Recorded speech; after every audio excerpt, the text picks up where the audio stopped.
কর্ণাটকের রাজধানী বেঙ্গালুরু ভারতের পঞ্চম মেট্রোপলিটন সিটি। ঝাঁ চকচকে মসৃণ রাস্তাঘাট, সুরম্য অট্টালিকা আর গাছের ছায়ায় ঘেরা ভারতের একমাত্র এয়ার কন্ডিশন সিটি এটি। সদা ব্যস্ত এই শহরে বেরিয়ে পড়েছি একদিনের ভ্রমণে।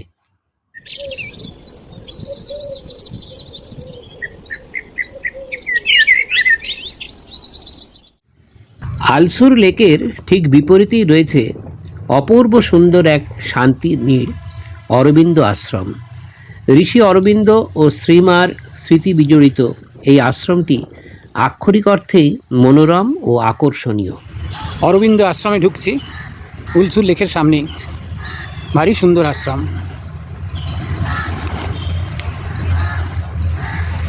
ইন্টারন্যাশনাল স্কুল রয়েছে অরবিন্দের। ধবধবে সাদা ভবনটি নয়নাভিরাম, আর ততোধিক সুন্দর ভিতরের নীরব পুষ্পশোভিত ধ্যান কক্ষটি। পাঠাগার এবং বিক্রয় কেন্দ্রটিও ভারী সুন্দর। পাশেই রয়েছে শিশুদের জন্য বিদ্যালয়, যথার্থ এক আশ্রমিক পরিবেশ। ওই দূরে গুরুদ্বার, বড় বড় দুটো অফিস বিল্ডিং। উলসুর লেকের একদম প্রান্ত সীমা। 12টা থেকে 4টে বন্ধ থাকে, এখন 1টা বাজে, সুতরাং লেকে ঢোকা আমার আর হলো না। উলসুর লেকের ধার দিয়ে যাচ্ছি।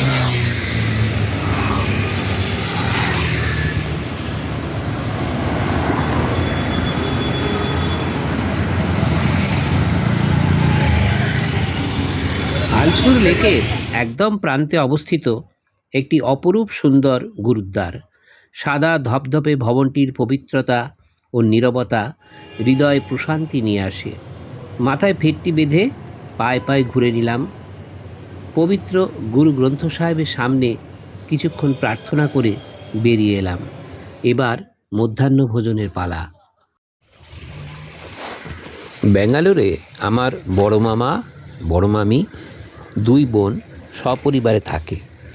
ওদের বাড়ি ঘুরে মন ভরে গেল। কি সুন্দর গাছের মেলা আর ফুলের বাহার। বাড়িগুলিও চমৎকার গঠনের, প্রচুর ফাঁকা জায়গা। আমার ভাগ্নি আমাকে সব ঘুরিয়ে দেখালো। ওদের ভিলাটা অপূর্ব সুন্দর আর গাছে গাছে সুসজ্জিত। ছবির মতো সুন্দর চারিদিকটা।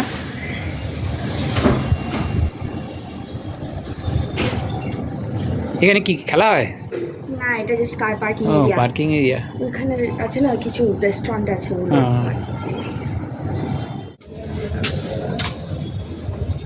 তুমি এগুলো কি মামনিকে দেখাবে? হ্যাঁ,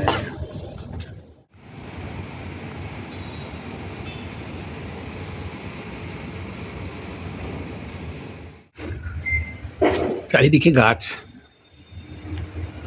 শিউলি ফুল 2-1টা ফুটেছে,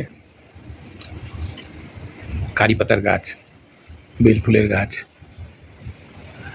মাঝে মাঝে ঝোড়ো হাওয়া দিচ্ছে, কি অপূর্ব লাগছে।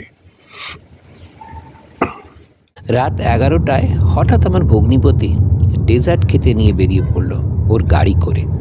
গেলাম বিখ্যাত ম্যাগনোলিয়া বেকারিতে। কি অপূর্ব জায়গাটা, না দেখলে সত্যি মিস করতাম।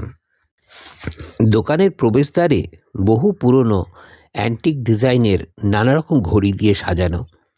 সময়ের সাথে সাথে কেকের পরিবর্তন তুলে ধরা হয়েছে এর মাধ্যমে। সুসজ্জিত বসার জায়গা আর কত রকমের কেক আর আনুষঙ্গিক খাদ্য সামগ্রী, লোভনীয় আর বিচিত্র।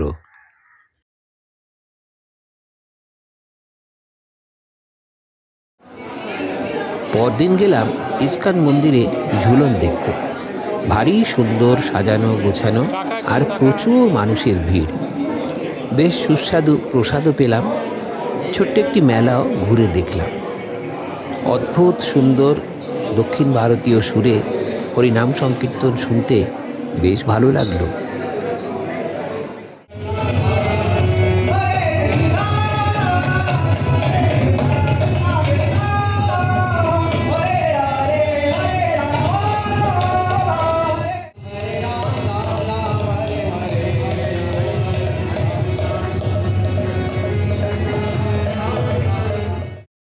আমাদের ভিডিওটা যদি আপনাদের একটুও ভালো লাগে আপনারা লাইক করবেন এবং কমেন্টের মাধ্যমে আপনাদের সুচিন্তিত মতামত জানাবেন। আপনাদের উৎসাহ আমাদের চলার পথের পাথেয়।